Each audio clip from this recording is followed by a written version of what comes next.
Hey YouTube. Um I'm just popping on here because I know I can't be alone. Um my heart is heavy. I'm sad. I'm frustrated. But I refuse to lose my sanity. Um Me and my son had a big blow up. He's 21. He and I have not lived in the same home prior to the present since he was 15 years old. At the age of 15, my son decided that he wanted to go and live with his father. A father that only would pick him up on Sundays and drop him off on Sundays. A father that he never spent the summer with or never even spent the full weekend with. A father that told him that he could come and stay with him because that father realized that he had a rearage of child support that was exceeding $12,000. So instead of him laying down and letting me go down there and modify the child support, he said, well, my son can come and live with me right now. I told my son the truth then when he was 15 about the reason why his father was saying that he could live there.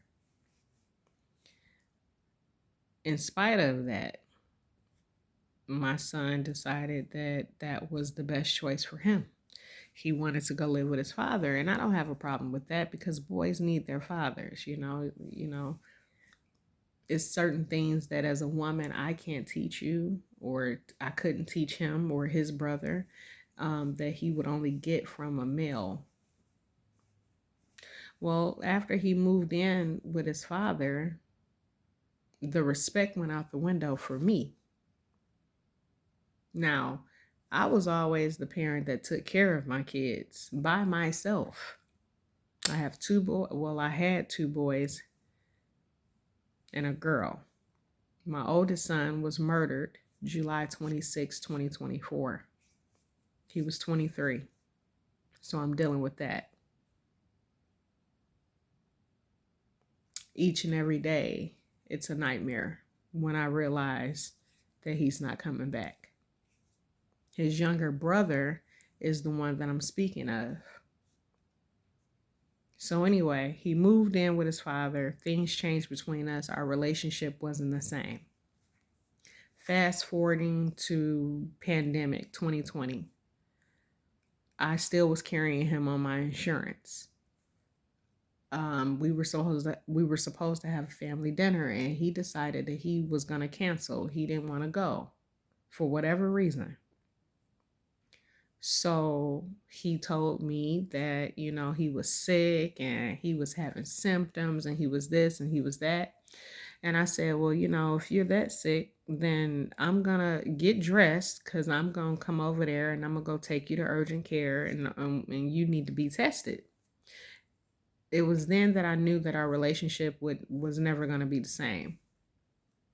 He told me, don't get in your car. Don't come over here. I'm not going anywhere. I said, what do you mean you're not going anywhere? If you're sick and you have a fever and you're coughing and you're showing symptoms, signs and symptoms of COVID, then I'm coming to get you because you need to go to the doctor. My son argued me down and he told me, don't waste your gas and you'll be wasting your time.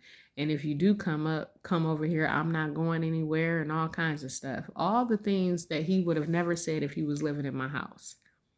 But he felt like he was big and bad and in a position to do so because he was at his father's house. And so he no longer had to listen to me.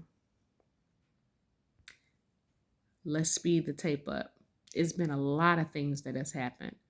A lot of things. I've gone through 2 surgeries. I've had COVID 3 different times.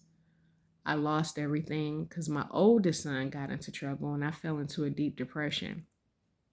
My kids lived in the suburbs. They lived downriver. I am from Detroit. I'm born and raised in Detroit. My kids were not. Um, but some way, somehow, my oldest son found people and they led him back to a place that I was trying to shield him from. So he ended up getting in trouble. When he got into trouble, the dynamics of the household changed because it was only myself, my two sons, and my daughter. So now the oldest one is gone. Then soon after the oldest one is gone, then the younger son decides that he's going to move in with his father and then become disobedient and disrespectful. So now it's just me and my daughter. During that time, I lost my mind. So me and my daughter ended up having to live with somebody for almost 2 years before I bought the house that I'm living in now. And I bought this house, closed on it in 2020. I fought my way out of that depression. And then I also wanted to make sure that when my oldest son came home, I had somewhere for him to live. He came home, nothing turned out right. He ended up getting into trouble, all kinds of stuff. Again, my younger son, now an adult, decides that he wants to come and move in here with his mom. He wants to come back to his mom because he got out there and figured out that the grass wasn't greener on the other side. He got out there and realized that it's hard out here. And he was living with somebody and something happened and they didn't get along and they told him he had to go. So the mother that he wouldn't check on when she had COVID, the mother that he didn't come see about after surgeries, the mother that he disrespected on countless occasions, he was calling to ask, could he come and stay with me? And he wanted to work on our relationship and he was sorry for the things that he did and all of that. So me being me, right? You don't know me, but I know me and God does too. I'm a very forgiving person. If somebody can acknowledge what they've done, at least take accountability and show signs that they want to change, then I will give them a chance. God gives me chances every day. So July of this year, he called me and was giving me his whole sad story. I told him, I said, I'm not gonna tell you yes right now. I'm gonna take some time and think about it, and I will let you know. My oldest son, he was still here. My oldest son and I talked about it. Now he didn't want to be here, but he said, hey, he's coming to you. He's being real with you. He said, hey, I think you should give him another chance. And if you get out of line, Mom, just call me. 2 weeks later, I told my younger son, you can come here. That was July 21st. July 26th, my oldest son was murdered. So I'm dealing with that. Then I have this younger son that has now said what he needed to say to move in. He comes in. At first, everything is all good. But I quickly noticed that he didn't want to be bothered. He come in from work, he come to the room, go to his room, smoke his weed, no interaction, don't want to eat dinner with us, don't want to watch a movie with us, or he'll hang out and be elsewhere all the time. So he just needed some place to stay. He wasn't concerned about repairing and rebuilding a relationship. So what brings me to this video is I've been seeing a pattern of how he doesn't care. The carelessness was already happening, but I was trying to move past that. But last week I was sick. We have a new virus out called neurovirus, and I'm in healthcare. So I'm constantly around sick people, and I just so happen to get sick. I laid in, my younger son is in the house. He knows I'm sick. I laid in bed for 3 days. I had a fever. I was coughing, hacking. I got chills. I'm sweating. I'm not feeling well at all. And he never even acknowledged that his mom was sick, and you're living here.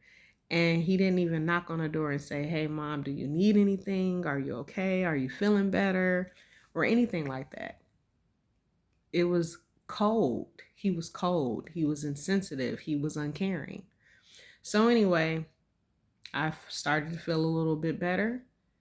He comes home from work, and I'm tallying up just a replay of all the things that have gone on. But this was it. This was like, what, the third, fourth time I've been really ill. And you haven't shared no care or no concern, but yet and still you're walking around in my house.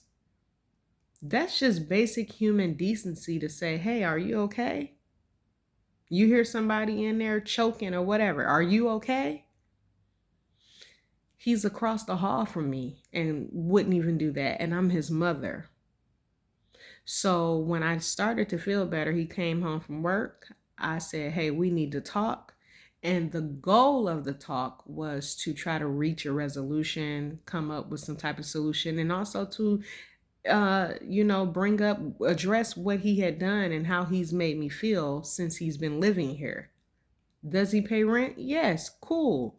But at the end of the day, I don't want nobody here that's cold, insensitive, uncaring, unkind, and you're my child that I raised and that I sacrificed for. So we at the table, we having a conversation. Soon as I started to address what my issues were, he deflected and flipped it around on me. And this is when I really came to the realization that my son is a narcissist. It was a lot of things that were said, a lot of things I said. The difference is that my conscience won't let me get away with certain stuff. So after I knew that what I said was wrong, I reapproached at a different day, a couple of days later, yesterday as a matter of fact, and I'm like, "Listen, we need to talk." Because I told him, I said, at that point, with the way he was talking to me, the disrespect, the cussing, all that, the demeaning comments that he made, how he minimized the fact of what I did for him as a child, how I took care of my kids, how I went to work every day, how they never went without. He minimized all of that and only focused on my flaws and the things that I've said. And so anyway, I told him, God told me to, no matter what, whether I was right or wrong, which I was right, that, hey, maybe I should just try to talk to him. So I did that. So I go in his room and I'm like, "Look, I'm sorry that things took a turn for the left. All right. What I meant to say got lost in translation, and what we're having is a miscommunication problem. But regardless of that, I love you." This boy told me, "I don't want to speak to you no more. I don't know why the F you in my room." The room, okay? The room inside my house, though. "I don't know why the F you came in here. You'll be talking to yourself. I have no respect for you. You told me I wasn't a good brother." And here's the nail in the coffin, y'all. My son told me, "And you're the reason why Monte is where he's at." We're talking about my son that was murdered July 26, 2024. My son said, "You're a terrible mother, and that's the reason why Monte is where he's at." And had I been godless, I probably would be in jail. Because the thing is, though, and I'm glad that I held myself because I know it's not true. And my oldest son loved me, and he even loved him, even though they didn't have a good relationship. He's the one that encouraged me to allow him to come back and live here. But that is something that he said to me. My son was so cruel and so mean that he basically just said that my son's death is my fault. So now I told him, I said, and at this point now you got to go. He says, well, I'm not leaving unless you got some legal paperwork. I know my rights and I'm going to exercise my rights to the fullest extent of the law. So I definitely served him with that 30-day notice to vacate. And I'm definitely going to follow up and get him up out of here. The energy, the negativity, the hurt, the pain, all of it, I can't deal with it. And one thing I really can't deal with is a person who sees no fault within themselves. That goes for man, woman, child, friend, or indifferent. It doesn't matter who it is. When you hurt somebody and somebody brings it to you to talk about, and all you can do is deflect and point out what issues you have or what issues you feel that you have with them instead of taking accountability, that's a problem. I have a whole live narcissist in my house. And as a parent, and I'm talking to the parents out there, a grown child, he's 21, he has a job. Yes, he does pay a little something every month, but I don't want it because ain't no $400 worth my peace. And for a child to be as cruel to say you are the reason why the other, his sibling is dead. I couldn't do nothing but tell him that your horns are showing. All I'm saying is that I'm hurt, YouTube. I'm hurt. This is the same child that I carried, gave life to, loved, took care of. We cooked dinner. We watched movies, pop popcorn.